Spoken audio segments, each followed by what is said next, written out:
Good afternoon dear students, welcome to class. आज हम पढ़ने वाले हैं सुगम भारती क्लास 4th। सुगम भारती में आज हम पढ़ेंगे पाठ 15 इठलाते बादल। इठलाते यानी कि इतराते। किस तरह से बादल इतराते हैं। इतराते यानी कभी बिजली चमकती है तो कभी अपने अलग अलग रंग दिखलाते हैं।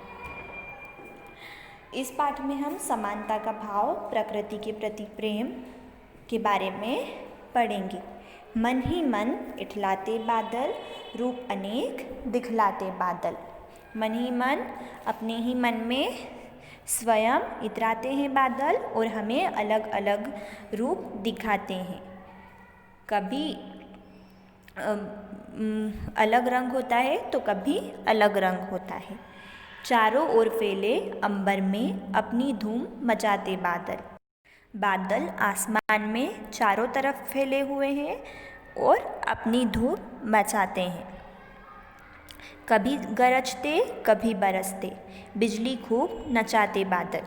कभी बादल गरजने लगते हैं तो कभी बारिश होने लगती यानी बरसने लगते हैं। बिजली खूब नचाते हैं।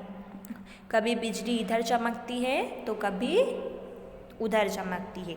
इस तरह वह बिजली को नचाते हैं। जल बरसाते मन हरसाते, भूख की तपन मिटाते बादल। बादल जल को बरसाकर हमारे मन को खुश करते हैं और भू यानी कि धरती की तपन को, धरती की गर्मी को मिटाते हैं। भेदभाव इनने कब सीखा, सबको सुखी बनाते बादल। आप लोगों ने देखा होगा कि बादल कभी भेदभाव नहीं करते। ऐसा नहीं होता है कि इतनी जगह पर कम पानी गिरा है और इतनी जगह पर पानी नहीं गिरा है, तो वह भेदभाव नहीं करते हैं, सबको सुखी बनाते हैं। सरिता निर्झर तालाबों को जल से भरते जाते बादल। नदी को, झरने को, तालाबों को जल से भरते हैं बादल। खेतों में ये अन्न उगाते, धरती खूब सजाते बादल।